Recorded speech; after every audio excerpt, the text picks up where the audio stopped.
Hey guys, Kakugo here with another review. This time I'll be reviewing the GC12 Kamen Rider Deep Specter from Kamen Rider Ghost. This is the 12th entry in the Ghost Chain series, and is the 6th figure in the line. So this set includes two things, one base figure and one party ghost. So let's get started. So first off we'll look at the base figure, Kamen Rider Specter Deep Transient. As you can see, this is very different from a Specter's regular body.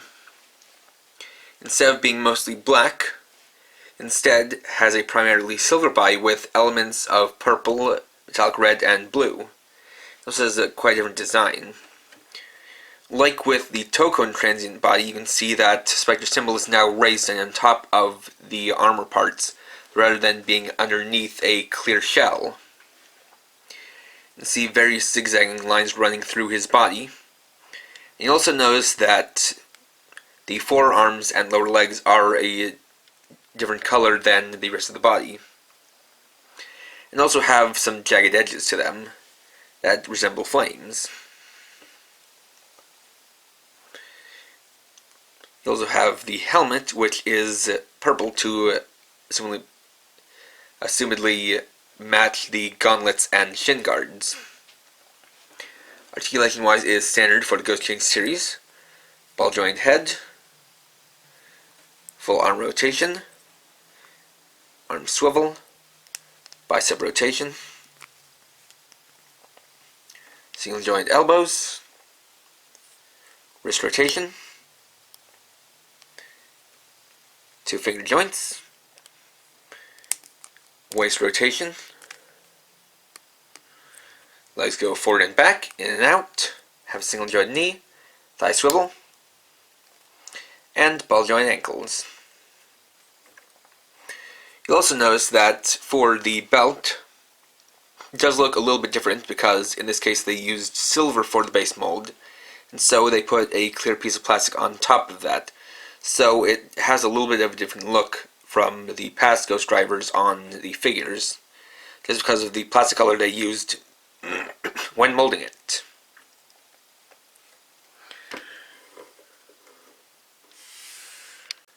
Next we have the Deep Specter Ghost, who doesn't come with a stand like with the other ghosts that come with figures. So, as with most kind of base ghosts, he takes the form of a short-sleeved hoodie. You can see that he's primarily this metallic purple color, with a lot going on. First off, you have, of course, the hood with the colored-in eyes. You have the coat, which has this flame outline, and also this kind of tooth-like pattern running through it. Interestingly, there was a bit of a QR or a QC error on mine, where one of these parts up here was painted silver, but the other one was left blank. And I don't know if this is just mine or if it's on a lot of them, but that may be something to watch out for. On each shoulder he has this silver and red flame with a two-flame wisp on it. You also got some zigzags on the shoulders, and then these two little pieces that come down. There's the makeshift arms, and a pretty simple design on the back with the coattail having a flame-like design. Of course, articulation is pretty standard for this kind of party ghost, where you have a hinge and rotation at the shoulder piece, and then a bit of rotation at the tassel. So, let's put the two together.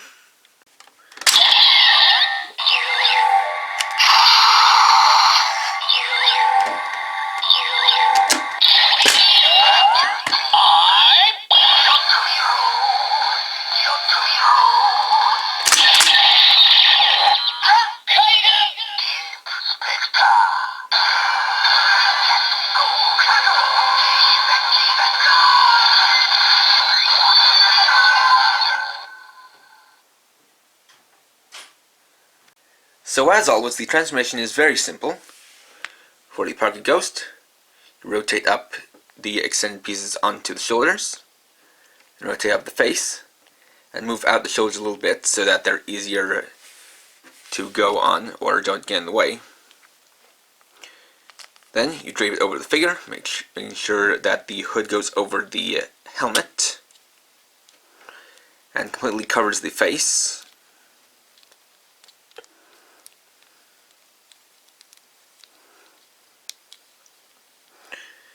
Then secure the figure into place with the shoulders and pull back the hood.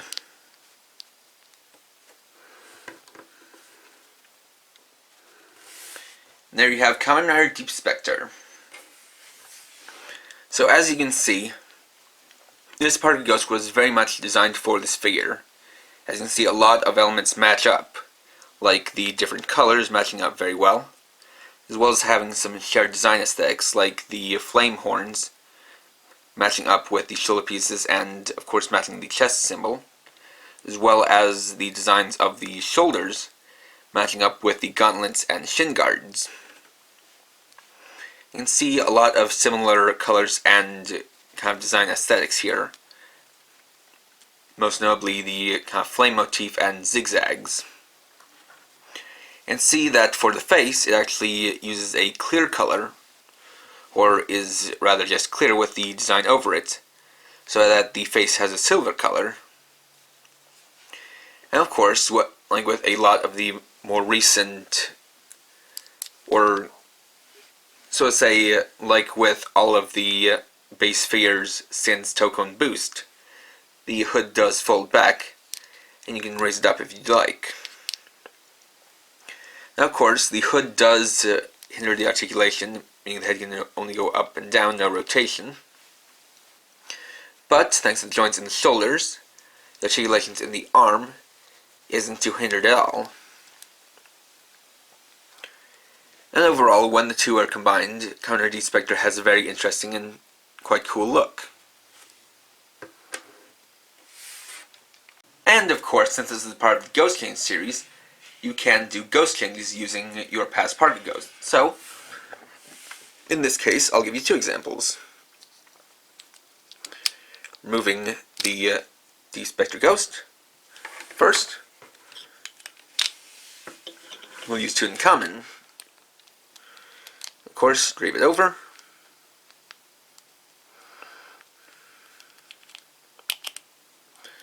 Slip the head into place.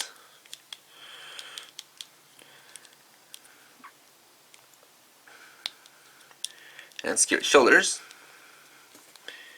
And there you have Deep Specter Kamen Damashi, or rather, Specter Deep Kamen Damashi.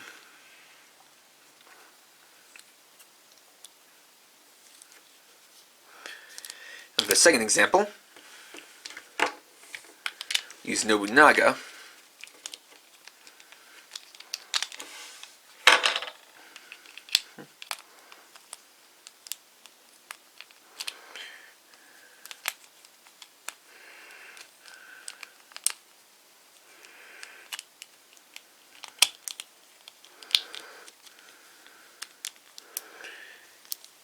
And there we have Specter Deep Nobunaga Damashi.